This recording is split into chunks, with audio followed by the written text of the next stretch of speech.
سابق وفاقی وزیر اسد عمر کا کہنا ہے کہ اچھی بات ہے IMF معاہدہ ہو گیا ہے۔ IMF معاہدے کے علاوہ کوئی چوائس نہیں تھی۔ IMF معاہدے کے بغیر آگے نہیں چل سکتے تھے۔ آج سے ایک سال پہلے کی نسبت معاشی حالات بہتر ہیں۔ بہت سارے اچھے اشاریے نظر آ رہے ہیں۔ امید ہے گروتھ کے حوالے سے بھی اگلے 3 سے 4 ماہ میں بہتری آئے گی۔ پروگرام دنیا مہر بخاری کے ساتھ میں گفتگو کر رہے تھے۔ جو معیشت کی صورتحال تھی اور جو ہمارا ایکسٹرنل اکاؤنٹ کی صورتحال تھی، اس کے اندر آپ اس ایگریمنٹ کو کیے بغیر آگے چل ہی نہیں سکتے تھے، تو اس لحاظ سے اچھی چیز ہے کہ یہ آج اپروول ہو گیا ہے۔ جہاں پہ ہم آج سے ایک سال پہلے تھے تو اس سے بہت بہتر صورتحال ہے۔ انفلیشن کے اندر جو ہے افراط زر کے اندر بہت واضح طور پر کمی نظر آئی ہے۔ ایکسپورٹس کے اندر اضافہ نظر آ رہا ہے۔ IT سروسز کی ایکسپورٹ میں اضافہ نظر آ رہا ہے۔ آپ کی ریمیٹنسز جو باہر سے ترسیلات زر آتی ہیں اس کے اندر بہت گروتھ نظر آ رہی ہے۔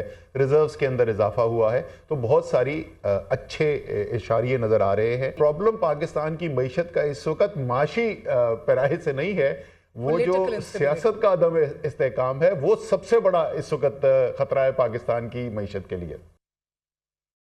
IMF کی کڑی شرائط پوری کر دیں۔ سعودی عرب، UAE اور چین نے ماضی کی طرح ایک بار پھر پاکستان کا ساتھ دیا۔ حکومت اور اداروں نے معاشی چیلنجز کو قبول کیا، ثمرات آنے لگے۔ معاشی اشاریوں میں بتدریج بہتری آ رہی ہے۔ وزیر اعظم کی نیو یارک میں میڈیا سے گفتگو۔ شہباز شریف کی لبنان پر اسرائیلی حملے کی شدید مذمت۔ وزیر اعظم شہباز شریف اور UN secretary general Antonio Guterres کے درمیان ملاقات ہوئی۔ دونوں رہنماؤں کا دو طرفہ اور باہمی دلچسپی کے علاقائی اور عالمی امور پر تعاون بڑھانے کا اعادہ۔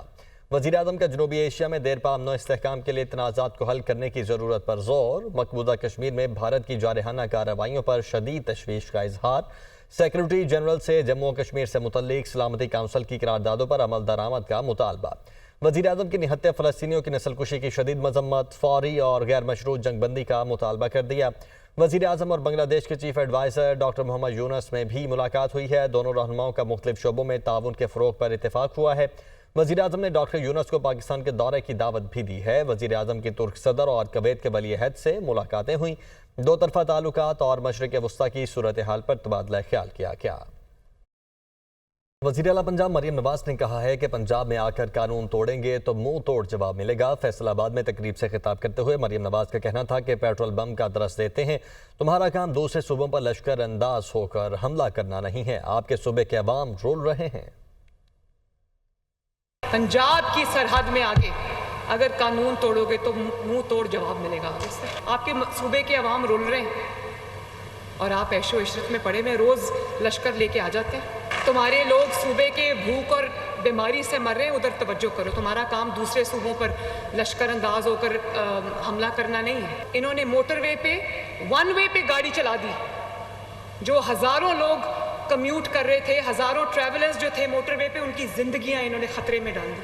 کسی بیچارے کی بس اتر کے کسی کوئی وین کھڑی تھی، خود AK-47 ہوا میں لہرائی اور شیشے توڑ دیے اس بیچارے کی گاڑی کے۔ یہ کیا درس دے رہے ہو قوم کو؟ وہ جو گنڈا گردی اور دہشت گردی کا راج ہے اپنے صوبے میں، اس کی طرف دیکھ لو پہلے۔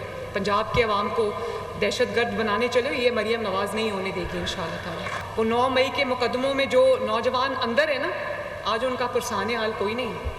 جو آوازیں یہ مجھے کستے ہیں، کیا کوئی خاتون اس کو انڈورس کرتی ہے؟ آپ کرتے ہو اس کو انڈورس؟ چاہے وہ آپ کی مخالف کی بیٹی ہو۔ ہم نے 2 مہینے کا ریلیف دیا، لوگوں کو مرچیں لگنا شروع ہو گئی۔ سربراہ JUI مولانا فضل الرحمان کہتے ہیں کہ خواہش ہے کہ آئینی ترامیم اتفاق رائے سے منظور ہوں، توسیع مفادات کی بنیاد پر نہیں، ضرورت کی بنیاد پر ہونی چاہیے۔ آئینی عدالت کے قیام کے حق میں ہیں، چاہتے ہیں کہ مفادات سے بالا تر ہو کر وسیع تر قومی مفاد میں ترامیم ہوں۔ شہباز شریف نے صرف اتنا کہا کہ ہمیں سپورٹ کرو، کسی شخص کے لیے ترامیم کے حق میں نہیں ہے۔